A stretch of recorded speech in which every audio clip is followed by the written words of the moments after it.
माननीय आचार्य साहेब श्री तथा समस्त ग्रामजनों आज જ્યારે વિદાયનું સમારંભ રાખેલ છે ત્યારે આજે બહુ દુઃખની લાગણી થાય છે। સૌપ્રથમ તો લાખનકા ગામ જે અમે શરૂઆતમાં હું બદલી કરીને જ્યારે આવ્યો ત્યારે મને ઘણા લોકો કહેતા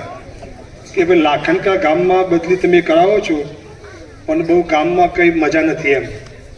પણ ખરેખર જ્યારે બદલી કરીને જ્યારે હું અને મારી પત્ની જ્યારે લાખનકા ગામમાં જ્યારે આવ્યા અને પછી જ્યારે શાળાનું વાતાવરણ અને ખાસ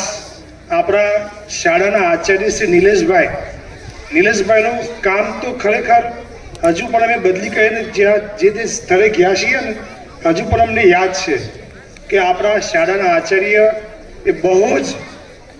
સરસ અને કેવા શાળાના બધા શિક્ષકોને સાથે હળીમળીને કામ કરાવે છે અને કામ કરવાનો એમનો ઉત્સાહ જોઈને શિક્ષકોને પણ કામ કરવાની ધકસ થાય છે। કારણ કે આપણે કહેવત છે કે ભાઈ મકાન ચણતા હોય ત્યારે એનો પાયો મજબૂત હોય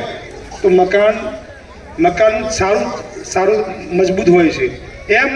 આપણી શાળાના નિલેશભાઈ શિક્ષક ખરેખર મેં મારા પણ જેમ રાકેશભાઈ સાહેબના જેમ 25 વર્ષ થયા મારી નોકરીના પણ 25 વર્ષ થયા છે। મેં 4-5 સ્કૂલોમાં બદલી કરીને હું આવેલો છું છતાં પણ જે હું આ રાકેશભાઈ સાહેબ પછી જે અહીંનો જે મનીષભાઈ સાહેબ જે આ સાહેબો જે મળ્યા છે અને એમના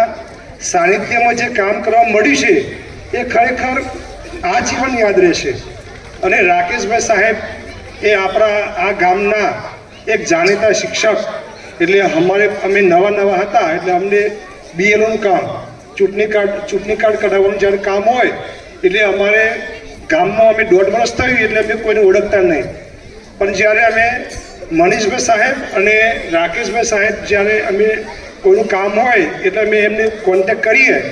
અને તરત જ અમને માર્ગદર્શન મળી જતું। ખરેખર આવા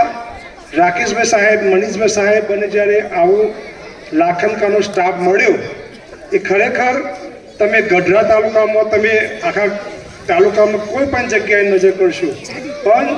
લાખનકાનો જે સ્ટાફ છે ખરેખર ઉત્સાહી અને આનંદિત છે। અને ખરેખર અમે પણ અહીંયા બાલવાટિકામાં મારે 60 બાળકો હતા અને ખરેખર જેને કામ કરવું છે એને કોઈ પણ બાળકોની સંખ્યા પણ નડતી નથી। ઘણી જગ્યાએ કેવું થાય કે ભાઈ બાળકો વધારે છે એટલે બદલી કરાય નહીં। ઘણા શિક્ષકો એવું કહેતા હોય કે ભાઈ લાખનકામાં સંખ્યા વધારે છે એટલે બદલી ન કરાય પણ ખરેખર અત્યારે હું મારા મિત્રો જે છે જે આજુબાજુના અમારા વતનના હોય ખેડા અરવલ્લીના જે શિક્ષકો હોય હું ખરેખર એમને ખાસ વિનંતી કરતું કે ભાઈ તમે લાખનકા જેવું ગામ નહીં મળે અને અહીંયા આપણા શાળાના આચાર્યશ્રી છે એ ખરેખર કામ કરવાની બહુ મજા આવશે અને અહીંયા ગામનો સહકાર આચાર્ય સાહેબનો સહકાર જે ખરેખર બહુ જ મળે છે એ બધાનું હું અભિનંદન પાઠવું છું। અસ્તુ।